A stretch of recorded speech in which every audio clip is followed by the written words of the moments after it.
Hi, this is Kevin for Passion for the Word. Today's video, we're going to be covering a topic that some controversy, I think. Uh, what does the Bible teach about a Christian with divorce, remarriage, and so on? We're not going to touch a whole lot on the commitment of marriage. This alone is a big enough topic. It's going to be hard to squeeze everything in here. Before we get started on that, we have a Facebook page. Go there, subscribe to our channel, hit the like button, do all that stuff that you already know all that stuff. We still do have a few t-shirts available. I'm not sure what sizes. I'd have to get that. Also, an update. We had asked prayers some months ago about our internet provider. Where we stand with that right now, it's going to be, I'm not sure what it's called, but it's the line of sight deal, where they're supposed to have to see the towers. That's our rooster. They want to wait to set everything up to see if we're going to be able to get that until the leaves are on the trees. We got some beautiful weather here. I figured in a few weeks we might have that, but we're just kind of, that's where we're at right now, just waiting for the leaves to get on the trees so they can come out and tell us, yeah, we can hook you up, or no, we can't. Let's jump in. Before we fully start, there's one verse that I want to make sure you guys understand. I don't want you to, especially on this teaching, I don't want you to believe any of it because I say so. I want you to put Acts 17:11 into full use here. Is referring to the Bereans. These were more noble than those in Thessalonica. Why? They received the word with all readiness of mind. So they were open, they'd listen. The key part is they searched the scriptures daily whether those things were so. Don't believe anything I'm about to say in this video because I say it. Search the scriptures, see if you come to the same conclusion that I've come to. Put it in God's hands. Don't put it in mine. So we're going to look at a few things from the Old Testament first. Deuteronomy is where Moses covers this mostly. It's when in the New Testament we'll cover those verses also. When Jesus is talking about what Moses had taught, they're pointing to these verses. So starting in chapter 21 or 24, verse 1, when a man hath taken a wife and married her, and it come to pass that she find no favor in his eyes, because he hath found some uncleanness in her. So usually meaning like a sexual uncleanness. She was not a virgin when they got married, which was a big thing back then, or adultery, whatever. Found some uncleanness in her, then let him write her a bill of divorcement, and give it in her hand, and send her out of his house. And when she is departed out of his house, she may go and be another man's wife. So divorce and remarriage in the Torah, it was okay. And if the latter husband hate her, some women are like that, and write her a bill of divorcement, not you, dear, and write her a bill of divorcement, and giveth it her hand, and sendeth her out of the house, if the latter husband die, which took her to be his wife, her former husband, which sent her away, may not take her again to be his wife. After that she is defiled, for that is abomination before the Lord, and thou shalt not cause the land to sin, which the Lord thy God giveth thee for an inheritance. So what is forbidden? If you're married, at least in the Torah, the Old Testament, you're married, you get divorced, she marries somebody else, that the man is forbidden from taking her back. If they get divorced and she doesn't marry anybody else and they decide to reconcile, they can still get remarried. But if she marries somebody else, and I'm not saying this is New Testament, this is Old Testament, but it's the Torah. If she marries somebody else, she has permanently severed any chance of reconciling to her first husband, even whether he dies, it doesn't matter. Jeremiah, we have another, covers this a little bit also. And I saw, when for all causes whereby backsliding Israel committed adultery, I had put her away. Now, one of the things you find with marriage, the bride, all these things, the relationship between Christ and us is mirrored in our relationships in marriage. That's why, the bride, Christ is called the bridegroom. We are called the bride of Christ. There's a lot of parallels there. That's why the husband, this is be part of a marriage one, but the husband, the wife is never commanded to love the husband. She's required to honor him, submit to him. The man is required to love the wife like Jesus loves the church. That means unconditionally and perfectly. So here we have Israel being the bride and Christ, or God being the groom. So we got to. It's not talking about marriage and divorce directly. It's talking about Israel and God, but it's using the marriage as the example. So backsliding Israel committed adultery. I had put her away and given her a bill of divorce. Notice I had put her away and given her a bill of divorce. That'll be key throughout this. Yet her treacherous sister Judah feared not, but went and played the harlot also. And this is after the two kingdoms had divided, obviously. So we've got two words in the Hebrew. One is kuratert, and I'm sure I'm just demolishing that word, and it means divorce, dismissal, divorcement, writing of divorcement. It's divorce as you and I think of it, the end of a marriage. The other word, and there's other roots to this word, salah, is to send away, let go, stretch. And you can see, hit pause, and you can read through all those if you really care. Notice out of all these, only the last one is divorce. One way I look at it is in the Old Testament, put away, which would be the salah, would be kind of like our modern version of separation. If you go back and read those scriptures, put away versus divorce, it kind of makes a little bit more sense. But let's move on to the New Testament. Matthew, the Pharisees, Matthew chapter 19. The Pharisees also came unto him being Jesus, tempting him, and saying unto him, Is it lawful for a man to put away his wife for every cause? And he answered and said unto them, Have ye not read that he which made them at the beginning made them male and female? Right here, this is a biblical refutation of same-sex marriage.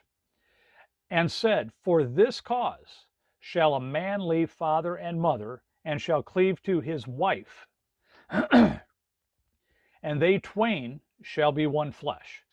Wherefore they are no more twain, but one flesh. What therefore God hath joined together, let not man put asunder. You've heard that at most weddings. They say unto him, Why did Moses, this is still the same section of verses, why did Moses then command to give a writing of divorcement and to put her away? So remember this and right here. This and is very critical. And he, being Jesus, saith unto them, Moses, because of the hardness of your hearts, suffered you to put away your wives, but from the beginning it was not so. And I say unto you, whosoever shall put away his wife, except it be for fornication, and shall marry another, committeth adultery. And whoso marrieth her which is put away, doth commit adultery. Now the other thing I want you to pay attention to where it says put away versus writ of divorcement. We're going to be coming to that here in a little bit. This put away means something a little different. In Mark, now I believe this is the same episode, just told from from the way Mark was narrated to him. And the Pharisees came to him and asked, Is it lawful for a man to put away his wife? Tempting him, and he answered and said unto them, What did Moses command you? And they said, Moses suffered to write a bill of divorcement and to put her away. And Jesus answered and said unto them, For the hardness of your heart he wrote you this precept. But from the beginning of the creation God made them male and female. For this cause shall man cleave shall man leave his father and mother and cleave to his wife, and they twain shall be one flesh. So then they are no more twain, but one flesh. What therefore God hath put together, let man not put asunder. And in the house his disciples asked him again of the same matter. And he saith unto them, whosoever shall put away his wife and marry another committeth adultery against her. And if a woman shall put away her husband and be married to another, she committeth adultery. Now we're going to come back over these verses. Luke, whosoever putteth away his wife and marrieth another committeth adultery. And whosoever marrieth her that is put away from her husband committeth adultery. Now here we got two words in the Greek that we're going to learn. Apostasion, which is divorce, bill of divorce. When it's used, it means divorce as we think of divorce. The other word is apalio. I'm not sure if I'm saying that right. Notice in all these definitions, and you can pause here, or you can go to the Blue Letter Bible, look this up, and you can get all the definitions here. I shortened this just to make it fit on the screen. But of all this, only here is it used of divorce. All these others, to let go, to free, to let go, to set free. So we're going to back up through these verses, back up to Matthew. Now, my contention is that if we were to use modern terminology, the writ of divorce, when it says that, and with one exception, it means divorce as we think of divorce. But when it says put away, that's where I believe that would mean what we would call today a separation. Now, when it says divorce, with one exception, we'll cover that at the end, it's the apostasion, the one that actually means divorce. The put away is apalio, which is set free and all these other things. So I think if you read put away, when we're going over these, kind of think in your head, put away is to be separated. Like we think about, you're not divorced, you're still married, you're just separated. And read these passages in that context and see if it doesn't clarify things a little bit, because this does line up with what the Greek teaches. So here we go. We'll do this quickly. The Pharisees also came unto him, tempting him, and saying unto him, is it lawful for a man to put away or separate from his wife for every cause? And he answered and said unto them, have ye not read that he which made them at the beginning made them male and female? And he said, for this, let's see, we'll squeeze or quickly go through there because we don't need all that for what we're doing here. Why did Moses then command to give a writing of divorcement and to put her away? Give her a divorce and to separate from her. And he saith unto them, Moses, because the hardness of your hearts, suffered you to separate from your wives, but from the beginning it was not so. And I say unto you, whosoever shall separate from his wife, except it be for fornication, and shall marry another, committeth adultery. So if you're separated and you get married, you're committing adultery. And whoso marrieth her which is separated, committeth adultery. Not divorced, separated. Notice in summary it says writ of divorcement and put away. Here it's just saying put away. There's a distinction there, I believe. In Mark, is it lawful for a man to put away or separate from his wife? Tempting him, and he answered, what did Moses command you? And they said, Moses suffered to write a bill of divorcement and to put her away. And it's not the same thing. If it was divorce, it's write a bill of divorcement and to divorce her.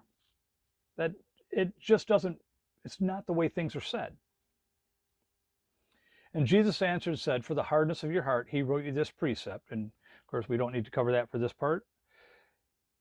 And in the house, his disciples asked him again of the same matter, and he saith unto them, whosoever shall putteth away, separate, his wife, and marry another, committeth adultery. At that point, you got two wives. You haven't divorced your first one.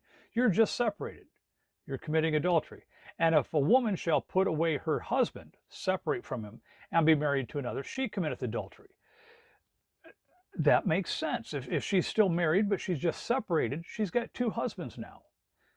When you get a divorce, that person is no longer your husband or your wife. Whosoever shall, in Luke, putteth away, separate his wife, and marrieth another, committeth adultery. And whosoever marrieth her that is separated from her husband committeth adultery. That's the apostasion, is the divorce. Apolio is the put away. And we go to the Old divorce and remarriage was specifically okay. You just couldn't remarry someone you had married before and divorced, and that they had gotten married to someone else. That's the only thing that is truly clear there. Let's go. Here's the one exception to it. Matthew 5. It hath been said, whosoever shall put away his wife, let him give her a writing of divorcement. Okay, that's there again. Whoever shall separate, if you're going to separate, you might as well get divorced, is the way I'm taking this one. But I say unto you, that whosoever shall put away his wife, saving for the cause of fornication, causeth her to commit adultery. And whoso shall marry her that is divorced, committeth adultery. Now, what's interesting about this one here, this is the one time I can find in the Bible that the word divorced is actually the apolion, the put away. So this one here, I'm a big fan of the King James, as you know. This could be a mistranslation. This could have been more likely, actually, most of the time in the King James, this would be translated put away, not divorced. This is the only time that that word is translated as divorced that I could find. So there's more to this. So let's see what Paul has to say in Romans. Know ye not, brethren, for I speak to them that know the law, how that the law hath dominion over a man as long as he liveth. For the woman which hath a husband is bound by the law to her husband, so long as he liveth. But if the husband be dead, she is loosed from the law of her husband. So it's a lifelong commitment. So then, if while her husband liveth, she be married to another man, she shall be called an adulteress. But if her husband be dead, she is free from that law, so that she is no longer she is no adulteress, though she be married to another man. Now, tying this in with the other verses, I think the key thing is when you get a divorce, the same divorce, their rules for divorce were the same at the time of Paul as they were at the time of Moses, as far as their rules and laws were. When you got divorced, you were no longer husband and wife. So look at this one with the way I look at it is with that in mind. Her husband's alive, they're still married. If they get a divorce, when you talk to anybody that's got a divorce, they don't consider themselves husband and wife anymore. That's an ex-husband or an ex-wife. And I think, especially like when you go back to what it says in Deuteronomy, I think that's a biblically accurate description. The person marries, the man can marry the wife if they divorce or separate. She can marry another and be with that guy. If they're not married anymore, he can't take her back. She is not accused of this guy always being her husband. The first husband is not considered her husband when he gets rid of her and she goes on to the second husband. She does not have two husbands. And that's under Moses, that's under the Torah. So I take this as a divorce. If you're not divorced, that is your husband. If you are divorced, that's no longer your husband or your wife.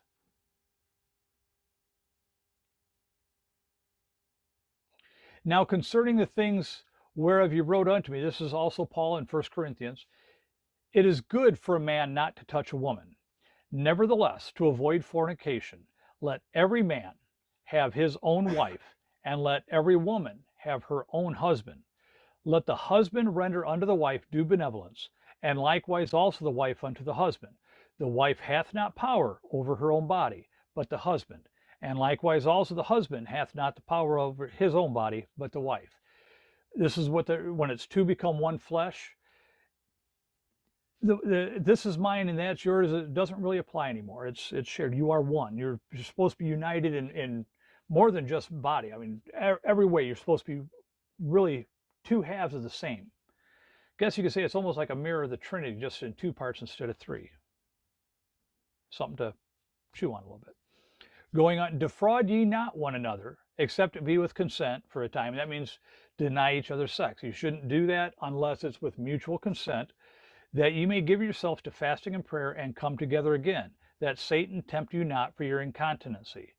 So you're not supposed to, because you go without, your mind wanders. You're supposed to keep each other tied together so that that doesn't happen. So it eliminates, it doesn't completely, it makes it a lot harder for Satan to tempt you away. But I speak this by permission and not of commandment. So now with that saying, what Paul said there, it's not a commandment, it's a suggestion. He's gotten permission from God to say it, but it's not a precept or a demand from God. For I would, this is Paul still, for I would that all men were even as myself. Remember, Paul at this point, it's speculated he had been married because he was a Pharisee. And to be a Pharisee, you had to have been married. He may have been a widower at this time, or just estranged from his wife. Doesn't really go into detail there. But at this stage of the game, when he was out preaching, he was living a celibate life. That's why he's saying, for I would that all men were even as I myself, but every man hath this proper gift of God, one after this manner, and another after that. So he's saying he'd like you to all be celibate, but not everybody can. He understands that. If that's not your calling, then don't worry about it. I say therefore to the unmarried and widows, it is good for them if they abide even as I. But if they cannot contain, let them marry, for it is better to marry than to burn. So here's, under all these circumstances, if you can be single and not burn with lust, great, do it. If you can't, it's better to be married than to burn. And unto the married I command, yet not I, but the Lord. So now this part here, Paul's saying, okay, this isn't me, this is God now talking. Let not the wife depart from her husband, but, and if she does depart, or if she depart, let her remain unmarried, or be reconciled to her husband, and let not the husband put away his wife. Now what this is saying is, if you've got two believers, and they separate, it's best for them not to remarry. They should try and reconcile. Because of course, once they get married, they're not supposed to somebody else under the Torah, they're not supposed to get back together. We're being told not to separate, but if it happens, you're still supposed to try to reconcile. But to the rest speak I, not the Lord. So here now we're back to, this is Paul talking. This isn't from God. This is Paul speaking. If any brother hath a wife that believeth not, and she be pleased to dwell with him, let him not put her away. So if you find yourself, and it'll go, well, and the woman which hath a husband that believeth not, and if he be pleased to dwell with her, let her not leave him. So if you find yourself unequally yoked, if your spouse is willing to stay with you, you've got an extra commitment to stay with them, because, and we'll get to this in the next verse, your witness could be what's going to bring them to the faith. So if they're willing to stay with you, you should do everything you can to stay with them. 7:14, for the unbelieving husband is sanctified by the wife, and the unbelieving wife is sanctified by the husband. Else were your children unclean, but now are they holy. But if the unbelieving depart, so now we're under something, if you're in that unequally yoked marriage and the unbelieving spouse is leaving, that's what we're getting to now, let him depart. A brother or sister is not under bondage in such cases, but God hath called us to peace. For what knowest thou, O wife, whether thou shalt save thy husband, or how knowest thou, O man, whether thou shalt save thy wife? So there, if they're willing, if they want to go, let them go. You can fight for your marriage. Obviously, you should, but you're not under any obligation if they want out. You're free of that. So now we're going to cover one more section of verses. This is, as I've heard it, this is the Italian prophet Malachi. In chapter 2, verse 14. The reason I'm putting this one in here is I don't want anybody to get the idea that divorce and remarriage is a light topic. It is not.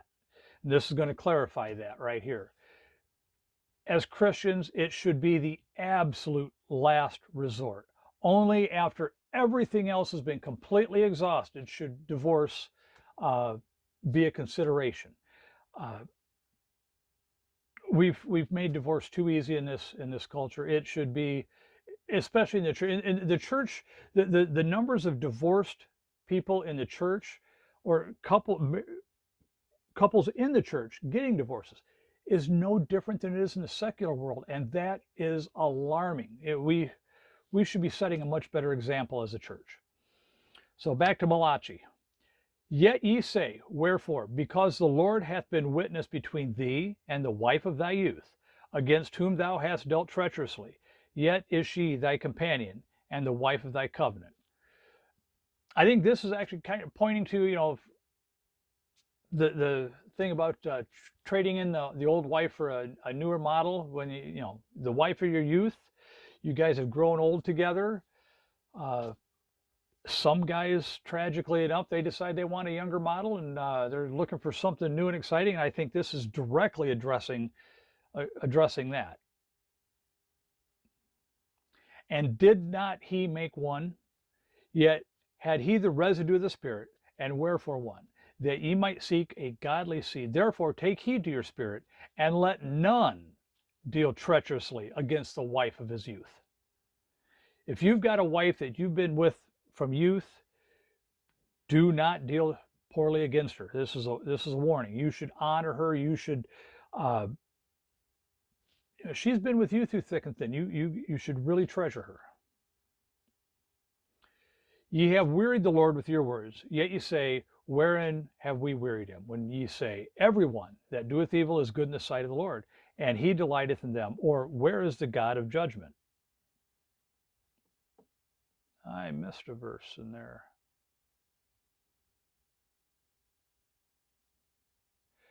Verse 2:16 is missing. Okay, this is the verse that I had a technical glitch there. Malachi 2:16. This is what I was going for. This is why I posted the verses from Malachi. For the Lord, the God of Israel, saith that he hateth putting away.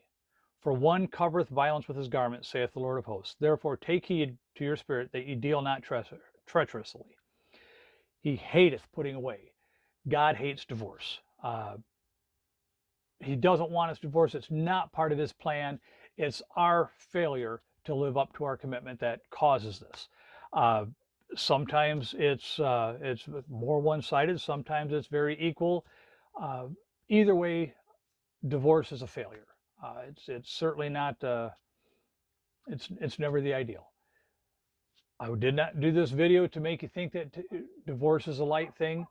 So, like I've stressed, and I think the Bible stresses, yeah, he gave you permission to do it. I think remarriage, and I made my case there. I think research this yourself. See what you come up with. Don't believe any of it because I said so. Thank you, and God bless.